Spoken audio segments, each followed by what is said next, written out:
O presidente Donald Trump deu hoje um ultimato para os terroristas do Hamas responderem à proposta dos Estados Unidos para o fim da guerra na faixa de Gaza.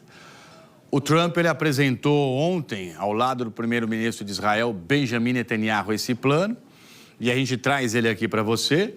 A intenção é colocar um fim imediato ao conflito entre Israel e os terroristas do Hamas, guerra essa que já dura quase 2 anos. E aí, pelos termos, o que deve acontecer é o seguinte, ou pelo menos o que está proposto: todos os reféns seriam libertados em até 72 horas. Em troca, Israel libertaria aí mais de 2.000 palestinos que estão presos. Os terroristas que concordarem com essa coexistência, digamos assim, pacífica e também em entregar as armas, receberiam anistia ou receberão e terão uma passagem segura para deixar lá a faixa de Gaza. O plano promete ainda que Israel não vai ocupar a região e que lá vai ser construída uma zona livre de terrorismo em benefício do povo palestino da região. Esse prazo aí do Trump para o Hamas é de até 4 dias, de 3 a 4 dias, segundo o que ele informou. Então é isso, está aqui a faixa de Gaza, Israel e essa expectativa toda em relação ao que vai acontecer a partir de agora. Eu vou receber aqui no telão a nossa correspondente, a Carolina Cimente, que traz detalhes sobre esse assunto com toda essa expectativa no mundo. Carolina, bem-vinda e boa tarde. Oi, Trali, boa tarde a você, boa tarde a todos. Olha, pressão total para o Hamas aceitar essa proposta, esse plano, ou se não, enfrentar as consequências, são as palavras de Donald Trump. Ao deixar a Casa Branca hoje, Trump disse que Israel e líderes árabes aceitaram a proposta e que se o Hamas não aceitar, será um fim muito triste. E quando foi questionado se havia espaço para negociações, Trump respondeu que não muito. Enquanto isso, Israel segue bombardeando a cidade de Gaza. O Ministério da Saúde palestino, que é controlado pelo grupo terrorista, atualizou o número de mortos em Gaza, que subiu para 66.000 pessoas e 97. Pelo menos 42 pessoas foram mortas nas últimas 24 horas. Depois da entrevista coletiva também é modo de dizer, né? Porque, na verdade, Netanyahu não quis responder nenhuma pergunta. O primeiro-ministro de Israel divulgou um vídeo que a gente está vendo aí, no qual disse ser a favor do plano. Netanyahu comemorou 2 pontos do acordo que ele unilateralmente modificou nesse vídeo um pouco. Primeiro, Netanyahu elogiou o fato de que as tropas israelenses vão ficar na maior parte do território da faixa de Gaza, mas a cláusula 16 do acordo afirma que Israel não vai ocupar ou anexar Gaza e, em segundo lugar, Netanyahu também enfatizou que não haverá um Estado palestino. Mas a cláusula 19 do acordo afirma que, à medida que a autoridade palestina fizer reformas para assumir o controle de Gaza e o desenvolvimento do território avançar, as condições para a criação de um Estado palestino estarão reunidas. O plano de Donald Trump tem 20 pontos. O plano apresentado por Donald Trump é uma tentativa de ultimato ao grupo terrorista Hamas. Por outro lado, pode abrir caminho para negociações que podem levar à criação de um Estado palestino. Na coletiva de imprensa, o primeiro-ministro Benjamin Netanyahu disse ter concordado com a proposta.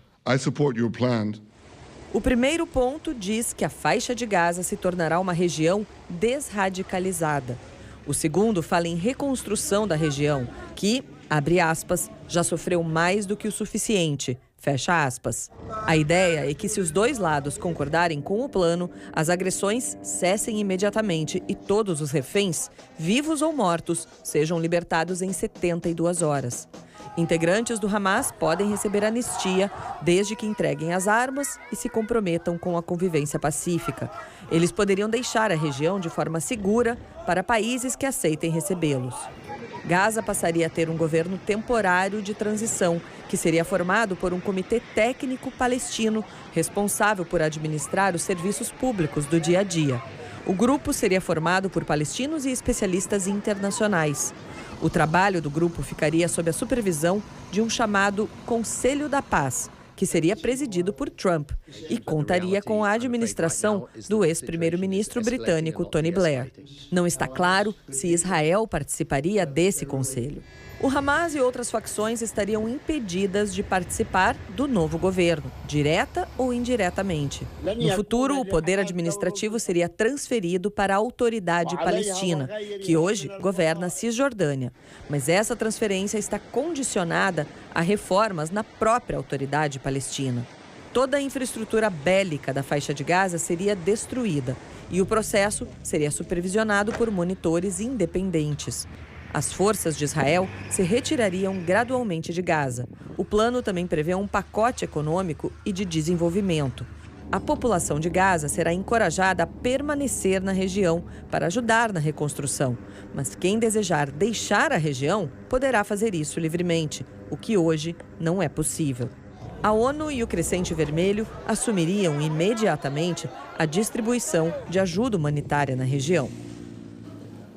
Vários países na Europa, no Oriente Médio, rapidamente se manifestaram em relação a esse plano do Donald Trump para o futuro de Gaza.